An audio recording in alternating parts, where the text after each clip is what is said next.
جو شخص ایمان لایا فوراً داعی بن گیا، فوراً۔ ابو بکر ایمان لائے اور 6 جو ہے عشرہ مبشرہ میں سے چوٹی کے صحابہ وہ ان کی دعوت پر ایمان لائے۔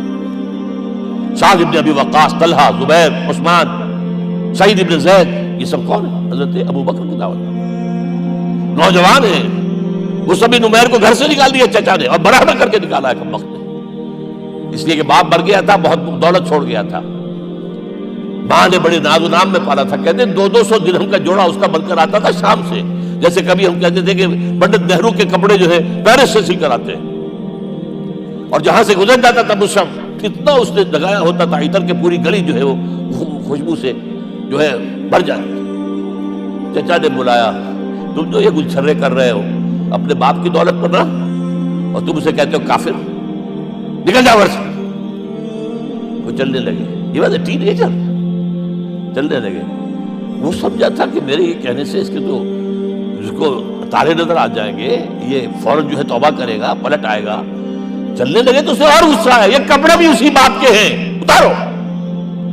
وہی اتارے کپڑے، مادرزاد برہنہ ہو کر ماں کے پاس گئے۔ ماں نے آنکھوں پر ہاتھ رکھا، مصعب کیا ہوا ہے؟ فرمایا امی میں موحد ہو گیا، یہ ہے توحید۔ اور اب جا کر حضور کے دامن میں بیت ارقم میں اب ہم وقت کارکن ہیں، قرآن اتر رہا ہے، پڑھ رہے ہیں، سمجھ رہے ہیں، قرآن اتر رہا ہے، یاد کر رہے ہیں۔ اور اس کے بعد جب کہا تھا مدینے والوں نے بیعت عقبہ اولیٰ پر کہ حضور ہمارے سے آپ کی ملاقات تو سال کے بعد ہی ہوگی، درمیان میں تو آپ کو معلوم ہے خون ریزی ہے، کوئی قافلہ بچ کے نہیں آ سکتا، تو اب آپ ہمیں کوئی اپنا شاگرد دیجئے۔ مصعب بن عمیر کو حضور نے کہا جاؤ ان کے ساتھ۔ وہاں ان کا نام پڑ گیا المقری، پڑھانے والا، قرآن پڑھانے والا۔ 75 آدمی اگلے سال لے کر آ گیا ہے، اور اسی سے بیعت عقبہ ثانیہ ہوئی ہے اور ہجرت کا راستہ کھل گیا۔ اور اس کو ایک دفعہ حضور نے دیکھا، مسجد کے دروازے کے سامنے سے گزر رہا تھا مصعب، پھٹا ہوا کمبل تھا جسم میں لپیٹا ہوا تھا۔ حضور کی آنکھوں میں آنسو آ گئے۔ غزوہ احد میں شہید ہوا کس طرح؟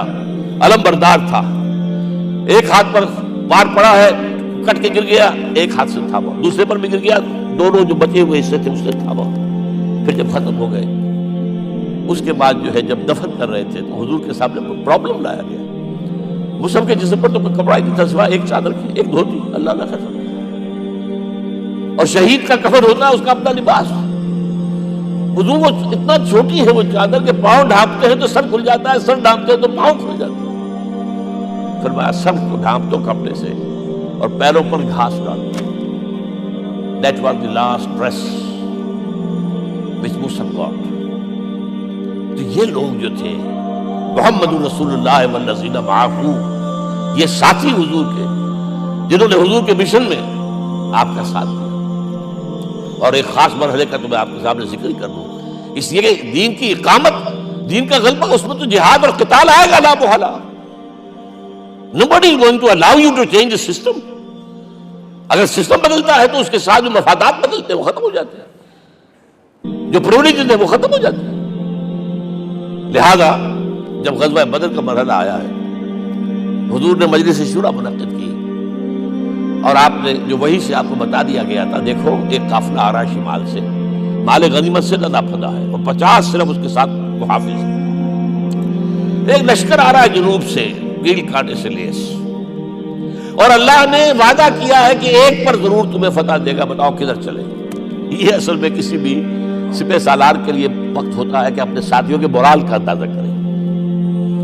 کچھ ہوں گے ہم جیسے کمزور بھی، انہوں نے کہا کہ حضور پہلے قافلے کی طرف چلے، آسانی سے فتح بھی ہو جائے گی اور ہتھیار مل جائیں گے ہمیں، ہمارے پاس تو ہتھیار بھی نہیں ہے، گنتی کے لوگوں کے پاس تلواریں بھی نہیں سب کے پاس، تو 50 آدمیوں کے ہتھیار تو ملیں گے۔ پھر لشکر سے نپٹ لیں۔ اب حضور کہہ رہے ہیں اشیرونی اشیرونی اشیرونی۔ حضرت مقداد بن اسود کھڑے ہوتے، حضور ہمیں موسیٰ کے ساتھی نہ سمجھیے جنہوں نے کہہ دیا فَاذْهَبْ أَنْتَ وَرَبُّكَ فَقَاتِلَا إِنَّا هَاهُنَا قَاعِدُونَ۔ ہم موسیٰ کے ساتھی نہیں ہیں، ہم آپ کے جانثار ہیں۔ آپ جو آپ کی نیت ہے آپ بسم اللہ کیجیے، آپ کو کیا پتا ہمارے ذریعے آپ کو اللہ تعالیٰ آنکھوں کی ٹھنڈک عطا فرمائے۔ حضور پھر فرمایا مجھے مشورہ دو، مجھے مشورہ دو۔ تب خیال آیا سعد ابن عبادہ رضی اللہ تعالیٰ عنہ کو، جو رئیس انصار تھے، ہو نہ ہو یہ ہماری طرف روئے صف ہو جائے، کیونکہ بیعت عقبہ ثانیہ جس کے نتیجے میں ہجرت ہوئی ہے اس میں طے یہ ہوا تھا کہ اگر یہ مکے والے مدینے پر حملہ آور ہوں گے آپ کو ختم کرنے کے لیے، ہم آپ کی حفاظت ایسے ہی کریں گے جیسے اپنے بیوی بچوں کی. اور ابھی مدینے پر حملہ ہوا نہیں ہے، حضور پری ایمپٹ کر رہے ہیں، باہر نکل کر مقابلہ کرنا چاہ رہے ہیں. تو گویا کہ انصار کور نہیں ہوتے اس کے اندر، اس لیے بار بار اشیرونی مجھے مشورہ کرو. اب سعد بن عبادہ کھڑے ہوتے ہیں، کانک تعنینا یا رسول اللہ صلی اللہ علیہ وسلم، اے اللہ کے رسول شاید آپ کا روح سخن ہماری جانب ہے. فإنا آمنا بک وصدقناک، ہم آپ پر ایمان لا چکے ہیں، ہم نے آپ کی تصدیق کی، اب ہمارے پاس چوائس کون سا ہے؟ اگر آپ آگے چلیں ہم پیچھے چلیں گے، اگر برق الغماد تک پہنچیں گے ہم اپنی اونٹنیوں کو دبلا کر دیں گے. یمن کا آخری شہر جو ہے برق الغماد، اور اگر آپ ساحل سمندر پر کھڑے ہو کر اپنی سواری سمندر میں ڈالیں گے ہم بھی ڈالیں گے.